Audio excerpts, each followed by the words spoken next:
আমি রাসেল আছি সাথে। আর শুরু হয়ে গেল ভূত এফএম। আপনাদের সবাইকে স্বাগত জানাচ্ছি ভূত এফএমে আজকে, এবং যারা যেখানে আছেন আশা করছি যে আজকে যে স্টোরিগুলো আছে আমাদের কাছে সেগুলো শুনে আনন্দ পাবেন, ভালো লাগবে এবং এনজয় করবেন অনেক বেশি। চলে যাই ডক্টর আরিফের কাছে আবারও। তো ঘটনা শুরু করছি। আমি যে ঘটনাটা শেয়ার করব সেটা হচ্ছে আমারই নেইবারের নিজের আত্মীয়র চাক্ষুষ ঘটনা, এবং নেইবার বলতে একই বিল্ডিং এ থাকেন উনি। তো যার ঘটনা শেয়ার করব তার নাম আমি বলছি না, তবে সম্পূর্ণ স্টোরি তিনি আমাকে শেয়ার করেছেন, এবং তার নামটা আমি ভাবে শেয়ার করছি না, আপনারা বুঝে যাবেন তার ঘটনাটা। তো তখন তার যার যে ভিকটিম তার বয়স ছিল 15 বছর। তো হঠাৎ করে সেদিন রাতের বেলা তিনি ঘুমাচ্ছেন, এবং ঘুমের মধ্যে থেকে তার হঠাৎ করে ঘুম ভাঙে, এবং ঘুম ভাঙে মানে হালকা আবছা কন্ডিশনে, মানে আবছা ঘুমের ঘোরে তিনি লক্ষ্য করলেন তার মাথাটা কে জানি বুলিয়ে দিল। তিনি বুঝে ওঠার আগে বললেন, আম্মু তুমি ঘুমাও তো, এখনো ঘুমাও নাই কেন? তো এটা বলার পর কোনো ধরনের রিপ্লাই আসে না। তো নর্মালি তার মা কিছু না কিছু বলে চলে যায়, বা মাঝে মাঝে কিছু বলেও না। তো তিনি ঘুমের মধ্যে কিছু খেয়াল করেন নাই। তিনি এতটুকু মনে আছে যে তার মুখের উপরে একজনের চুল পড়াতে, মানে তার মার চুল পড়েছে, তিনি এটা মনে করে নিয়েছিলেন। বিরক্ত লাগার পরে তিনি খুব চোখ বন্ধ করে খুব জোরে চিৎকার দিয়ে ওঠেন, কি ব্যাপার আম্মু, তুমি ঘুমাও না, আমাকে একটু ঘুমাতে দাও, আমার টায়ার্ড লাগছে। কিন্তু ওই সময় কোনো আর শব্দ নাই। চুলটা তখনও তার মুখের উপর পড়ে আছে, আর মুখের উপর যদি চুল পড়ে থাকে আপনারা খুব অস্বস্তিকর লাগে। একটা পর্যায়ে তিনি ঘুম থেকে জেগে ওঠেন। চোখ খুলতে দেখেন একটা মানুষ তার পিঠের উপর বসে আছে। তিনি উবুথ হয়ে ঘুমাচ্ছিল। তো তার কোনো ওজন তার শরীরে তিনি পাচ্ছিল না, কেমন একটা আবছা অবস্থায় আছে বোঝা যাচ্ছে বাইরের ল্যাম্প পোস্টের আলোতে। তিনি একটা চিৎকার দেন, এবং চিৎকার দিয়ে তিনি মাটিতে পড়ে যান। পরদিন সকালে তার ঘুম ভাঙে, এবং তিনি নিজে চিৎকার দিয়ে অজ্ঞান হয়ে যেটা অবস্থা, যে তার ঘুম ভেঙে যায়। ঘুম থেকে ওঠার পর তিনি তাকে ওই একই অবস্থায় পান ফ্লোরে। তার মানে তিনি যে রাতের বেলা চিৎকার দিয়েছেন সেটা কেউ কোনো ধরনের শব্দ পায় নাই। তো তিনি এরপর আর কিছুই মনে করতে পারছেন না, এরপরে তার আর কিছুই মনে নেই। এবং বাকি ঘটনাটা তার মার কাছ থেকে শুনবো আমরা। এবার তার আম্মু ঘটনা বলা শুরু করেছে, এবং বলেছে যে সেদিন তাকে সকালবেলা ঘুম থেকে ওঠার পর তার মেয়েকে তিনি তার মেয়েকে এরকম ভাবে পান যে পুরো মেয়ের চুলগুলা ঝাঁকড়া হয়ে আছে, চুলগুলো সব সামনের দিকে, আর মেয়েটা চুপ করে হাতু গেড়ে বসে আছে। এরকম ভাবে বসে আছে যে তাকে কেউ ভয় দেখিয়েছে, এরকম অবস্থা। যখনই ওর দিকে তার মা তাকাতে যায় তখনই তার ভয় লাগতে থাকে। তো আন্টি বলছে যে এটা হঠাৎ করে হলো, সুস্থ সবল মেয়ে আমার রাতের বেলা ঘুমালো, অথচ হঠাৎ এটা কি হলো? তারা টেনশন করা শুরু করে দেয়। সেই সাথে সাথে তিনি তার মেয়েকে নিয়ে যায় ডক্টরের কাছে বিকালবেলা। ডক্টর কিছুই ধরতে পারলো না, এবং যখন প্রেসক্রিপশন লেখছে তখন হঠাৎ করে ডক্টরের রুম থেকে এই আপুটা বের হয়ে রাস্তায় বসে রইল ফুটপাতে। তখন তার বাবা মা গিয়ে ফুটপাত থেকে তাকে ধরে নিয়ে বাসায় নিয়ে যায়। পড়াশোনা টোটালি বন্ধ, বাসায় কিছুই করছে না। কিছু খেতে দিলে তিনি মানা করতো যে খাবে না। রাতের বেলা ফ্রিজ থেকে বরফ ফলা মাছগুলা বের করে কামড়াতে থাকতো। পরে আন্টি সেগুলা রান্না করে দিলেও খেত না। তো তাদের টেনশন এবং বাড়তে থাকে আস্তে আস্তে, যে কাহিনী কি, মাথা টাথা চলে গেল কিনা, পাগল হয়ে গেল কিনা। আর এরকম পাগল হলে পাগল অবস্থায় থাকলে কিভাবে সামনে মেয়েকে বিয়ে শাদী দিবে, এগুলি মাথা চিন্তা আসতে থাকে। এরকম করে প্রায় 4 মাস চলে যায়। তার মেয়ে শুকিয়ে একদম কাঠ, কিন্তু হঠাৎ করে তার মধ্যে আরো হিংস্রতা চলে আসে। তিনি বটি দাও নিয়ে কয়েকবার মারতে পর্যন্ত আসে। একবার তার বাবার গায়ে কোপও দিয়ে ফেলে। রক্ষা পায় গ্রাম থেকে আসা তার চাচাতো বোন থাকায়। সে তার হাত ধরে এবং হালকাভাবে তার বাবার গায়ে ওই বটির কোপটা লেগে যায়। সেই থেকে তার কাছে গেলে কেউ গেলেই কিছু ছুঁড়ে মারে তার সামনে, এবং নিজের হাত নিজেই কামড়াতো। ওই অবস্থায় এক পর্যায়ে না পেরে এই আঙ্কেল আন্টি তার মেয়েকে সারা শরীরে শেকল দিয়ে বাঁধে, এবং শেকল দিয়ে তার পাগলামি না করলেও সে দেখা যেত যে সে গোঙাতো, সে চিৎকার করত, এবং বাথরুম টাথরুম যা আছে সব ওই জায়গায় করতো। এত খারাপ অবস্থা হয়ে গেছিল, শুকিয়ে কাঠ হয়ে গেছিল, চুল টুল ছিঁড়ে ফেলতো। তো 6 মাস পর সন্ধ্যার দিকে তার মা তাকে দুপুরের খাওয়া দিয়ে গেলে ওই অর্ধেক মুরগি সেদ্ধ দিলেই সে খেত, মুরগি গুটে সেদ্ধ দিলে খেত। তিনি হঠাৎ করে বলে ওঠে এটুকু তার হবে না, তার আরো লাগবে। এই অবস্থায় তার প্রথম কথা। এছাড়া বাথরুমও মানে ওই যে আমি বললাম যে তার এমন অবস্থা ছিল সে ঘরের মধ্যে সবকিছু করতো। এই আপুর সামনে মানে মানে আয়নার সামনে নিলে সে খুব জোরে চিৎকার দিয়ে উঠতো এবং গোঙাতে থাকতো, আয়নার সামনে তাকে নেওয়াই যেত না। হঠাৎ করে তার মা তার সাথে থাকা শুরু করে দেয়, কারণ তিনি হঠাৎ করে ছটফট করা শুরু করে, মানে রাতের বেলা ছটফট শুরু করে দেয় এবং রাতের বেলা খুব জোরে বলতো যে চিৎকার করে, আমাকে তোরা আটকাতে পারবি না, আমি চলেই যাব। তো এরকম চিৎকার রাত 3-4টার দিকে আসতো এবং তিনি 3-4টার দিকে তার বাবা মা 3-4টা, তার মা তো তার সাথে থাকতোই। এবং কয়েকবার প্রতিবেশীরাও সহ্য করতে মানে কয়েকদিন সহ্য করলেও পরবর্তী সময় সহ্য করতে না পেরে প্রতিবেশীরাও কমপ্লেন করে, কি ব্যাপার আপনাদের বাসায় এরকম চিৎকার চেঁচামেচি। প্রথমে অনেকে চিন্তা করে যে ওনাদের বাসায় কোনো কাজের মেয়েকে টর্চার করে কিনা, কিন্তু তার মেয়ের যে কন্ডিশন এরকম এটা তো সবাইকে বলতে পারছিল না। তো তাদের বরাবর সামনাসামনি বিল্ডিং এ এক আন্টি থাকতো, সেই আন্টির সাথে এই আন্টির আবার খুব ভালো সম্পর্ক, এই আপুর মার। তো এই আন্টি একদিন পর্দা সরে যাওয়াতে এই ওনার মেয়েকে বেঁধে রাখা অবস্থায় দেখতে পায় এবং সাথে সাথে তিনি আন্টিকে জানায়, এই কাহিনী দেখলাম, আমি আসছি আপনার বাসায়, আসলে ঘটনা কি। তিনি ওই বাসায় যায় এবং বলে যে এই ঘটনাটা হচ্ছে হঠাৎ করে কারণ সারা এরকম শুরু করেছে, কোনো ঠিক ঠিকানা পাচ্ছি না, কি করব। এবং আমাদের মসজিদের ইমামকে দেখালাম, আর ওইটা ওনাদের নিজেদের বাড়ি, তো আশেপাশের ওই এলাকার মসজিদও তার পরিচিত। তো মসজিদের ইমামকে তার বাবা বলেছিল, তো ইমাম কিছু পানি পড়া দিয়েছিল, কোনো কিছু হয় নাই এবং কাউকে জানাতেও পারছিল না বিষয়টা। তো ডক্টর দেখাচ্ছিল কিন্তু কোনো রেজাল্ট আসছিল না, এটা তিনি ওই আন্টিকে জানান। ওই আন্টি, তো সে আন্টি বললো যে আসলে কাহিনীটা তিনি বুঝতে পারছে, তো এক কাজ করেন আপা, আপনি ওনার সাথে কন্ট্যাক্ট করেন, করে দেখতে পারেন উনি কিছু করতে পারে কিনা। এটা কিন্তু ব্যাক ইন 2016 সালের কথা। তো যেদিন আন্টিটা বললো যে ওই হুজুরের সাথে যোগাযোগ করতে, তো ওনারা যোগাযোগ করে এবং হুজুর একটা ডেট দেয়। তো হুজুর এই ডেটটা দেয় হচ্ছে যেদিন যোগাযোগ করে তার থেকে 8 থেকে 10 দিন পর। ওই ডেটের মাঝখানে আন্টি একটা স্বপ্ন দেখে ওই হুজুর আসার আগে দিয়ে। ওই হুজুরের সাথে দেখা করে 2-3 দিন পরে একটা স্বপ্ন দেখে। তিনি দেখেন একটা লাশের খাটিয়ার মধ্যে আন্টি শুয়ে আছে, আর 4জন বিদঘুটে কালো শরীরের কালো বর্ণের একটা মানে 4জন মানুষ, বিশাল দেহি 4জন মানুষ তার লাশ খাটিয়া ধরে নিয়ে যাচ্ছে এবং লাশের খাটিয়ার সামনে দাঁড়িয়ে আছে তার মেয়ে। তার মেয়ে লাশের খাটিয়াটা ধরে নাই, আর তার মেয়েটা খুব জোরে জোরে চিৎকার করে তীক্ষ্ণ গলায় বলছে, তোকে জ্যান্ত পুঁতে দিব আর তোর মাথাটা রেখে দিব, দেখবো তোকে কে বাঁচায়। এটা স্বপ্নে তিনি পরিষ্কারভাবে দেখতে পান এবং চিৎকার দিয়ে ঘুম ভেঙে যায়। ঘুম ভাঙার পর যখন ঘোর কাটে তখন তিনি আঙ্কেলকে বিষয়টা বলে। আঙ্কেলও বুঝতে পারছিল ঘটনা খারাপের দিকে যাচ্ছে। ওনার একটাই মেয়ে, এরকম করতে থাকলে তো ওনারা বাঁচবে না। এবং মেয়েটা সুস্থ সবল ছিল, অথচ 6-7 মাস তার পুরো জীবনটা তছনছ হয়ে গেছে। উনি অফিস করতে পারতো না, অফিসে কাউকে বলতে পারতো না, আত্মীয় স্বজন কাউকে বলতে পারতো না, কেউ বাসায় আসতে পারতো না। মানে একটা বিতিক হিস্ট্রি অবস্থায় তারা চলছিল আর কি। তো যাই হোক, ওই হুজুর আসার 3-4 দিন আগে বাসার মধ্যে হঠাৎ করে রান্নাঘরের বাথরুমে অহেতুক শব্দ পাওয়া যেত। বাথরুমের মধ্যে দেখা যেত অনেকগুলা বাদুর কিচকিচ করছে, বাদুর উঠছে বা ভিতরে কিছু আটকা পড়ে উঠতে থাকে, সেরকম শব্দ পাচ্ছে তারা। অথবা রান্নাঘরে একদিন আন্টি যাওয়ার সময় রান্নাঘরে দেখলো যে তারই সদৃশ একজন মানুষ থালা বাসন মাজছে। তিনি আতঙ্কের মধ্যে থাকা হতো, হঠাৎ চিৎকার করে উঠছে, বাথরুমের মধ্যে ঝপঝপ করে কে জানি গোসল করছে। সারা বাড়িতে মরা মানুষের গন্ধ, মানে মরা মানুষের পটকা গন্ধ এরকম। এটা চিকা মরার গন্ধ না বা এটা শুয়ের গন্ধ না, মরা মানুষের গন্ধ, অনেক দুর্গন্ধ। এবং ধূপ জ্বালিয়েও সেই গন্ধ সরানো যেত না। তো পাশের বাসার সেই আন্টিকে একদিন নিয়ে আসে। আন্টি বলে যে তোমাকে আপনি গন্ধ পান কিনা, কিন্তু আন্টি আঙ্কেল দেখতো তার গন্ধ শুধু ওই 2জনই পেত, ওই আন্টিও পেত না এবং বাসার মধ্যে যে গ্রামের চাচাতো বোন থাকতো তিনিও পেত না। এবং মাঝে মধ্যেই এই মাথা নাড়াতো তার মেয়ে, ওই বাসার মধ্যে হঠাৎ করে মাথা নাড়াতো, অ্যাবনর্মাল জিনিস সব আন্টি আঙ্কেল দেখতো, আর কেউ দেখতো না।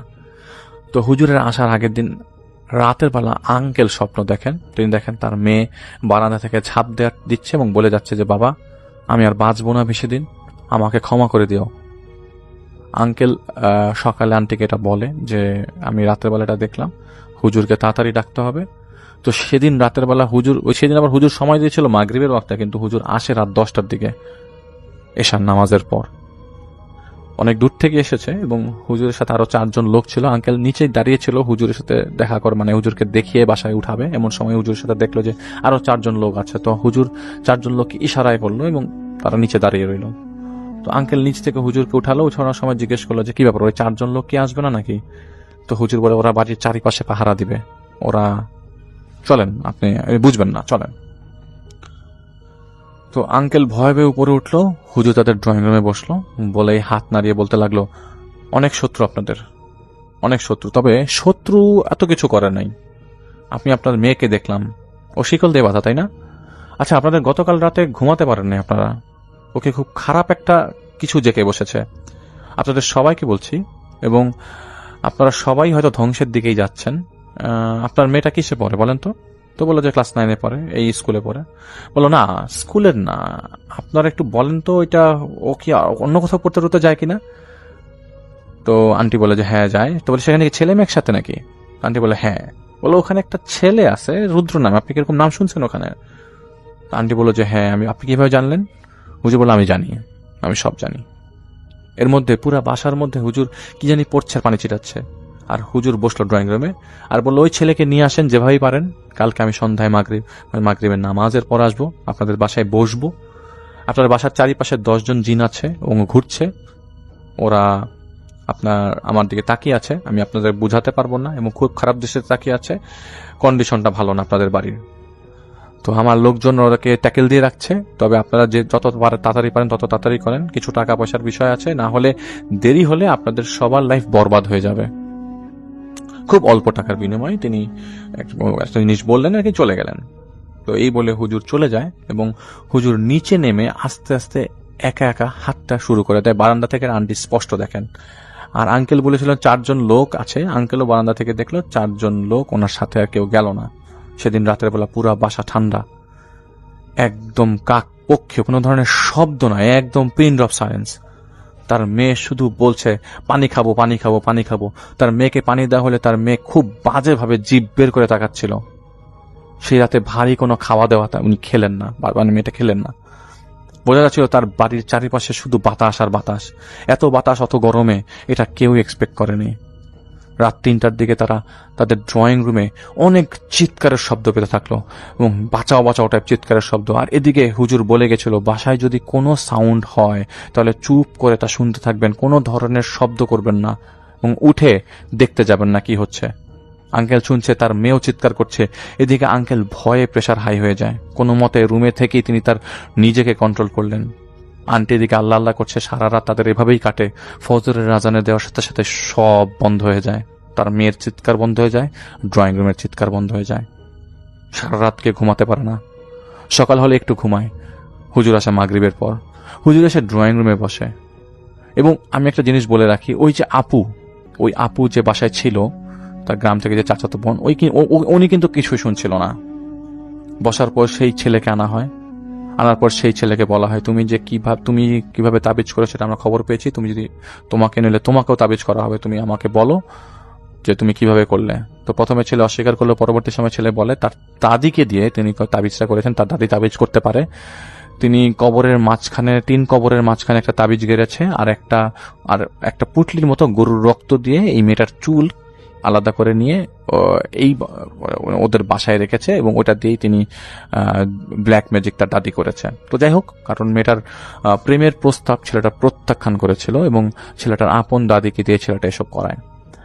তো দাদির ওই জিন দিয়ে কাজ করিয়েছে। পরে যে মারতে এসেছিল ওই জিনেরই, যে মারতে এসেছিল যে জিন, সেই জিন আবার দাদির জিনের পরিচিত। তো যে জিন মারতে এসেছিল তাকে হুজুর 2 ঘন্টা চেষ্টা করার পর জিনটাকে নিয়ে আসে, এবং মেয়েটা তার সামনে তখন বসা, চোখ বন্ধ করে মেয়েটা কথা বলতে থাকে। এক পর্যায়ে মেয়েটাকে মারার জন্য বেশ কিছু টাকাও দিয়েছে, বেশ কিছু তদবির করার পরে মেয়েটাকে মারতে এসেছে তারা, এবং মেয়েটাকে মারার জন্য প্রায় 20টা খাসি দিবে সম্ভবত, এটা এরকম কিছু একটা ওই জিনটা বলে।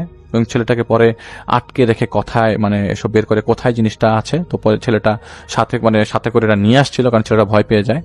তো ছেলেটার সাথে সাথে ওইটা দিয়ে দেয়, এবং দেওয়ার পরে ছেলেটার ওই জিনিসটাকে পুড়িয়ে দিয়ে ওই অ্যাশটা ছাদের উপর রেখে দেওয়া হয়। এবং ছাদের উপর রাখার পরের দিন সকালবেলা ছাদে ওই জিনিসটা আর পাওয়া যায় না। কিন্তু ওই দিন রাতের 10টার দিকে তার মেয়েটা, ওই আঙ্কেলের মেয়ে, একদম অবস্থা খারাপ, চুল মাঝখানে আছে, একটা জায়গায় আছে একটা জায়গায় নাই, এরকম অবস্থা, বলে ওঠে বাবা, ও বাবা, বাবা বলার পরপরই আঙ্কেল বুঝে যায় যে মেয়েটা তখন নর্মালের দিকে যাচ্ছে, কারণ মেয়েটা এই লাস্ট 7 মান্থসে কখনো তার বাবাকে ডাকে নাই, মাকে ডাকে নাই, শুধুমাত্র নিজের রুমে এরকম বাধা অবস্থায় ছিল। তো বলল, বাবা আমার কিছুই মনে নাই, এই বলে কান্না করতে থাকে।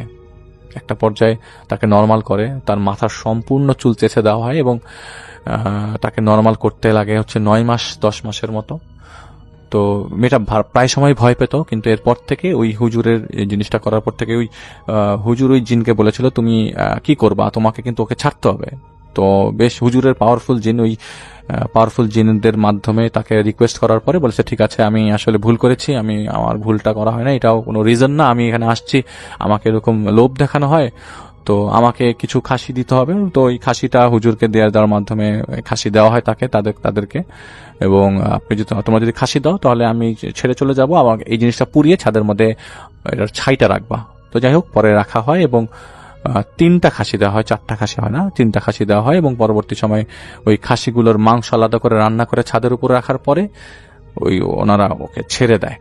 এবং এটা ওই দিন রাতের বেলায় হয় এবং তার মেয়ে রাত 10টা থেকে আস্তে আস্তে নর্মাল হতে থাকে এবং এটুকু ইনশোর করে যায়, ঠিক আছে তোমাদের মেয়েকে আমরা ছেড়ে দিচ্ছি এবং এখানে ওকে কেউ ডিস্টার্ব করতে আসবে না এবং আমরা কখনো আসবো না, এটা বলে চলে যায়। এবং যে মারতে আসে তাকে খুব ভয় দেখানো হয়, মারাত্মক ভয় দেখানো হয়, মানে মেরে ফেলার ভয় দেখানো হয়, আগুন দিয়ে মেরে ফেলার ভয় দেখানো হয়। যাই হোক, পরবর্তী সময় তাকে ওই মেয়েটা নর্মাল হয় 9 মাস পরে এবং 2019 সালে তারা সপরিবারে আমেরিকায় পাড়ি জমান এবং ওই আমেরিকাতে তারা তাদের আত্মীয় আগের থেকেই অ্যাপ্লাই করে রেখেছিল, তার মার বোন।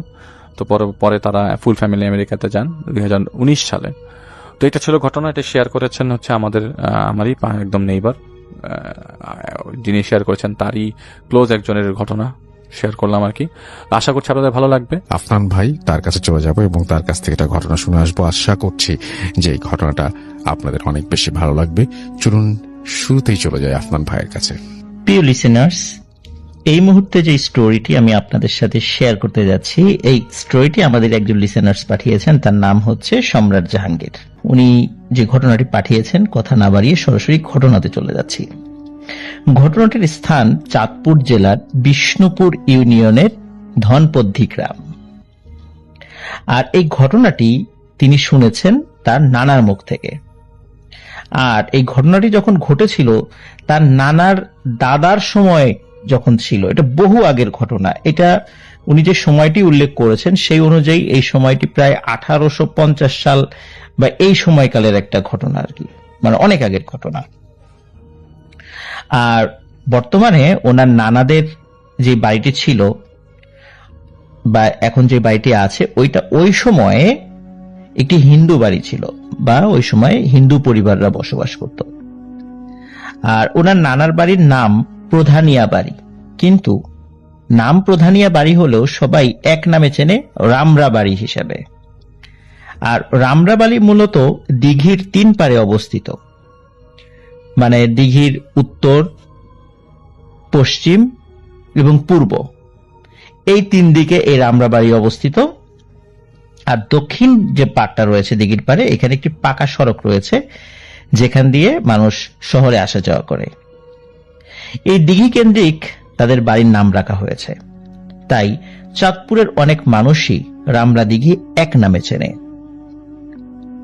অদ্ভুত বিষয় হচ্ছে যে বেশ কিছু মানুষ এই দিঘিতে বিভিন্ন মানত করে, দুধ কলা দিয়ে গোসল করে বা বিভিন্ন ভোগ দিয়ে থাকে আর কি। এটা তাদের একটা বিশ্বাস যে এইখানে এগুলো করলে তাদের মনের আশা পূরণ হয় বা বিপদ আপদ দূর হয়, এটা জাস্ট তাদের একটা বিশ্বাস আর কি। তো এই বিশ্বাসের পেছনে বেশ কিছু ঘটনা রয়েছে, উনি সেই ঘটনাটি আমাদের সাথে শেয়ার করেছেন।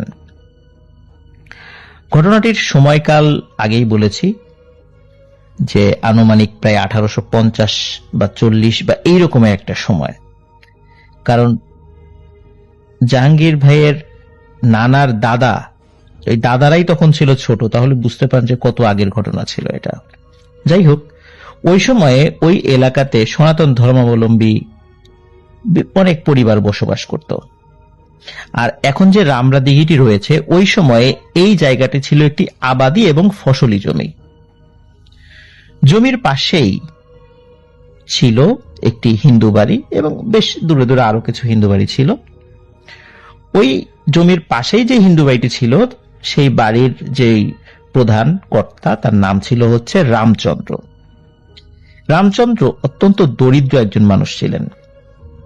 তিনি অন্যের জমিতে হাল চাষ করতেন। তার দুটো হালের গরু ছিল, এটি দিয়ে হাল চাষ করতেন। দেখা গেল জমি হাল চাষ করে দিলে ওই ফসলের একটি ছোট্ট অংশ তিনি পেতেন, এটা দিয়েই তার চলতো। আর রামচন্দ্রের নামেই কিন্তু এই দিঘির নামকরণ করা হয়েছে। যাই হোক, তখন এখানকার এই সনাতন ধর্মাবলম্বী পরিবারগুলো এই যে জায়গাটা যেখানে যে দিঘি রয়েছে সেখানে চাষাবাদ করত, যে আশেপাশের যে জমি রয়েছে সেখানেও। কিন্তু তাদের কিন্তু একটা মেজর একটা প্রবলেম ছিল, সেটি হচ্ছে পানির একটা ভয়াবহ সমস্যা ছিল। কারণ তাদের এই মানে যেই গ্রামটি বা ছোট্ট যে একটা কলোনির মতো তারা সৃষ্টি করেছিল কিছু পরিবার মিলে, তাদের আশেপাশে বিশুদ্ধ পানি বা গোসল করার মতো পানির কোনো ব্যবস্থা ছিল না, অনেক দূরে যেতে হতো। বিশেষ করে বাড়ির নারী সদস্যদের খুবই কষ্ট করতে হতো, কারণ রান্না করার জন্য পানি, কাপড় চোপড় ধোয়ার জন্য পানি, তাদের গোসল করার জন্য পানি, খাবারের জন্য পানি, সবকিছুর জন্য এই নারীদেরকেই বহু দূরে গিয়ে এই পানি নিয়ে আসতে হতো, যেটা ছিল একটি অবর্ণনীয় দুর্ভোগের মতো। এই কারণে তখন ওখানকার যারা মানুষ ছিল তখন তারা চিন্তা করলো যে আমরা একটি পুকুর খনন করি। পুকুর খনন করার জন্য তারা একটি জমি নির্দিষ্ট করলো সম্মিলিত সিদ্ধান্তের ভিত্তিতে, এবং তারা নিজেরা শ্রম দিয়ে, যেহেতু তাদের আসলে বাইরের থেকে শ্রমিক এনে পুকুর খনন করানো সম্ভব ছিল না, তারা নিজেরা শ্রম দিয়ে এই পুকুর খননের কাজ শুরু করে দিল। এভাবে বেশ কয়েক সপ্তাহ কাজ করার পর যখন পুরোপুরিভাবে পুকুর তৈরি হয়ে গেল, কিন্তু পুকুর তৈরি করার পরই দেখা দিল এক সমস্যা। তা হচ্ছে পুকুরের পানি বেশি দিন থাকতো না, খুব দ্রুত শুকিয়ে যেত। আর পানি যখন হতো তখন একটি বাচ্চা বা একটি 12-13 বছর বয়সী একটা ছেলে বা মেয়ে যতটুকু উচ্চতা হয় তাদের কোমর পানি, এতটুকু পানি ছিল। কিন্তু এতটুকু পানিতে একটা বড় মানুষেরও কিন্তু গোসল করা হয় না, বা তিনি ডুব দিতে পারেন না। এইরকম একটা সমস্যা দেখা দিল।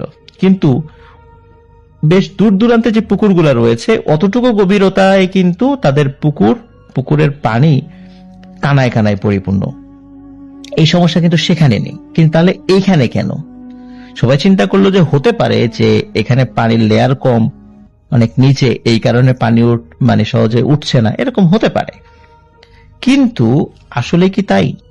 না, আসলে তা ছিল না। সেটি জানা গেল কয়েকদিন পরে যে আসল ব্যাপারটি কি ছিল। এক রাতে রামচন্দ্র স্বপ্ন দেখে। স্বপ্নে আবছা ছায়ার মতো কোনো একজন মানুষ তাকে এসে বলছে, রামচন্দ্র, এই পুকুরের পানির সমাধান যদি চাস তাহলে তোর 2টি হালের গরু রাতে পুকুর ঘাটে বেঁধে দিয়ে আসবি, তাহলে আর পানি শুকাবে না। যখন রাত পোহালো, তার ঘুম ভাঙলো, সে স্বপ্নের কথা ভুলে যায়। ঠিক দ্বিতীয় দিনে আবার সেই একই স্বপ্ন দেখে। কেউ একজন এসে বলছে যে তার গরু 2টি পুকুর ঘাটে বেঁধে দিয়ে আসতে। কিন্তু সেদিন সে স্বপ্নে তাদের গরু দিতে অস্বীকৃতি জানায়। সে তাদেরকে বলে দেয় যে পুকুর ঘাটে সে গরু বেঁধে আসবে না, কারণ তিনি অত্যন্ত গরিব মানুষ, এই গরু দুটোই তার সম্বল। এই গরু দুটো দিয়ে অন্যের জমিতে হাল চাষ করে তার সংসার চলে। তাহলে এই গরু 2টি যদি বেঁধে দিয়ে আসে তাহলে তার সংসার চলবে কিভাবে? এই জন্য স্বপ্নে যে বা যারা এসেছিল তাদেরকে স্বপ্নের মধ্যেই দ্বিতীয় দিন সে না করে দেয় যে এটি তার পক্ষে সম্ভব নয়। শুধু তাই নয়, স্বপ্নের মধ্যে তাদের সাথে অনেক কাটাকাটিও হয়, মানে কথা কাটাকাটিও হয়। কথা কাটাকাটির একটা পর্যায়ে রামচন্দ্রের ঘুম ভেঙে যায়। যখন ঘুম ভাঙে তখন তিনি ভাবেন হয়তো এটা দুঃস্বপ্ন ছিল, তাই তিনি আর কিছু মনে করেননি বা তেমন একটি গুরুত্বও দেননি। তারপরে আর কিছুদিন এই স্বপ্ন তিনি দেখেননি। একটা সময় তিনি ভুলেও যান এই স্বপ্নের কথা। কিন্তু একদিন একটি ভয়ানক স্বপ্ন দেখেন। তা হলো কয়েকজন বিশাল দেহী মানুষের অবয়ব তাকে রাগান্বিত স্বরে বলছে, তোকে অনেকবার বলেছিলাম তোর গরু দুটি দিতে, কিন্তু তুই দিলি না। এবার তোর অনেক বড় ক্ষতি হবে, তবে তোর এই ক্ষতির মাধ্যমে মানুষের উপকার হবে। এই স্বপ্ন দেখার পরপরই তিনি ঘুম থেকে উঠে বসেন। খুব ভয় পান স্বপ্নটা দেখে, সারা শরীর ঘেমে যায়। পাশে শুয়ে থাকা তার স্ত্রী জিজ্ঞেস করেন, কারণ তার উঠে যাওয়া দেখে তারও ঘুম ভেঙে যায়। তখন তার স্ত্রী তাকে জিজ্ঞেস করেন যে কি হয়েছে।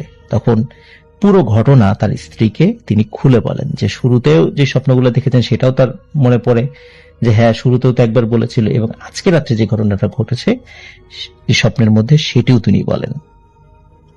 তখন তার স্ত্রী বলেন যে ও কিছু নয়, তুমি হয়তো দুঃস্বপ্ন দেখেছো, শুয়ে পড়ো। স্ত্রীর সান্ত্বনায় তিনি শুয়ে পড়েন। ঠিক এভাবেই কয়েকটি দিন কেটে যায়। আবারও এই স্বপ্নের কথা তিনি প্রায় ভুলতে বসেছেন, কিন্তু এর মধ্যেই ঘটে যায় এক মর্মান্তিক ঘটনা। তা হলো রামচন্দ্রের একটি কন্যা সন্তান ছিল। তার বয়স আনুমানিক 13 থেকে 14 বছর হবে।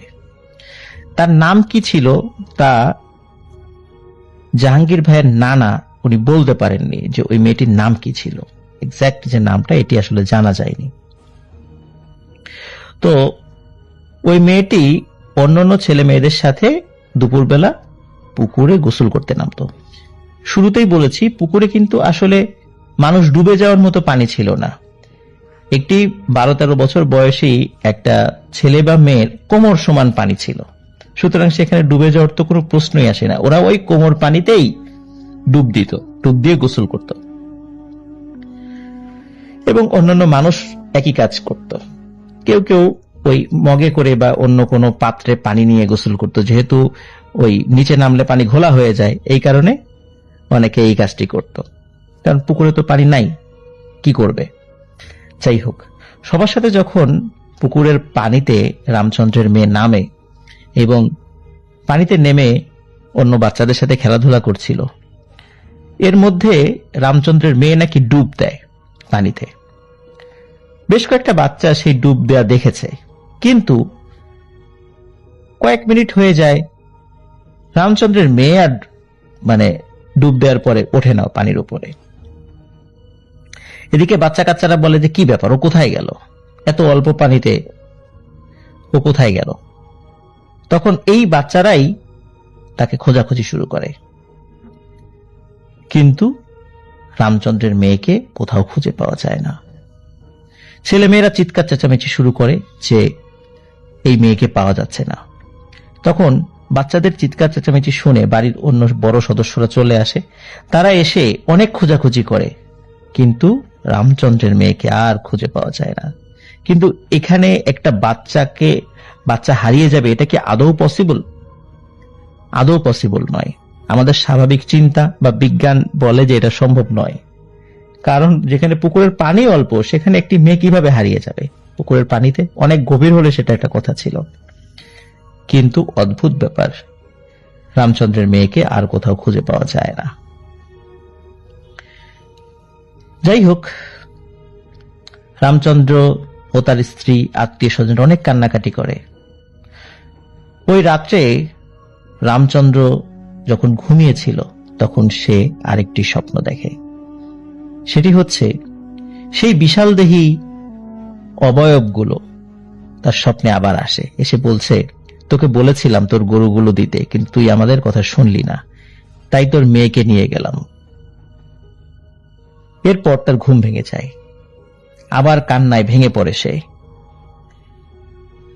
সবচেয়ে আশ্চর্যের একটি বিষয় হলো পরদিন সকালে যে ঘটনাটি ঘটে, এই ঘটনাটি দেখার জন্য কেউই প্রস্তুত ছিল না।